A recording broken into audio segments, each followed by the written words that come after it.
यूरोपीय इंजीनियरों की टीम एक महत्वाकांक्षी परियोजना पर काम कर रही है। वे एक ऐसा यात्री विमान बनाना चाहते हैं जो लंबी दूरी की उड़ान कुछ ही घंटों में पूरी कर ले। यूरोपियन रिसर्च प्रोजेक्ट जापान के सहयोग से ध्वनि की गति से कई गुना तेज यात्री विमान के डिजाइन, पर्यावरण पर असर और आर्थिक व्यवहारिकता के बारे में रिसर्च कर रहा है। आज के विमानों से तेज गति वाले प्लेन का मकसद है यात्रा के समय को घटाना। उदाहरण के लिए लक्ष्य है कि यूरोप से जापान की यात्रा 3 घंटे में हो जाए। इतने तेज विमानों के लिए प्रोपल्सन यानी धक्का देने की नई तकनीक, नया मटेरियल और पूरी तरह से नए डिजाइन की जरूरत होगी, जिसे यूरोप और जापान के इंडस्ट्रियल और रिसर्च साझेदारों ने विकसित किया है।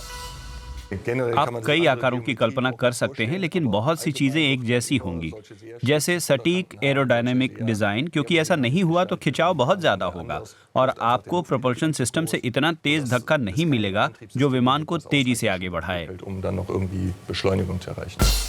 वास्तविक आकार के मॉडलों को इस 60 मीटर लंबी सुरंग में रखा गया है। यहाँ पर अत्यधिक दबाव बनाया जा रहा है ताकि ध्वनि से तेज गति की उड़ान सचमुच मुमकिन हो सके। इस हवा वाली सुरंग में हम असाधारण तेज वायु प्रवाह पैदा कर सकते हैं। अंतरिक्ष यान की पृथ्वी पर वापसी जैसी स्थिति। 30 किलोमीटर की ऊंचाई पर विमान की गति में 8 मैक यानी ध्वनि से 8 गुना तेजी लाई जा सकती है। प्रयोग शुरू होने के लिए तैयार है। सटीक उपकरण मिली सेकेंड्स में एरोडायनेमिक्स के आंकड़े जमा करेंगे।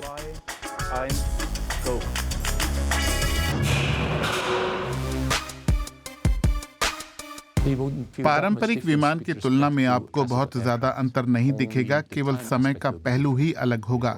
हम एक्सीलरेशन टाइम के बारे में 20-30 मिनट के क्रम में बात कर रहे हैं। देख सकते हैं कि कैसे आपने ध्वनि की गति को पार किया और बहुत आगे निकल गए।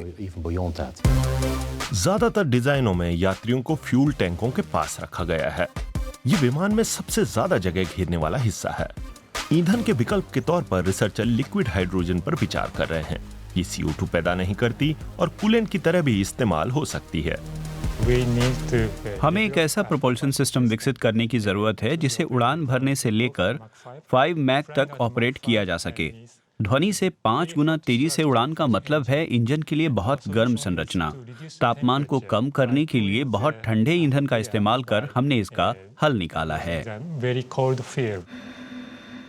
दूसरी विंड टनल में रिसर्चर खास सिरेमिक को परख रहे हैं जो अत्यधिक तापमान को सहन कर सके।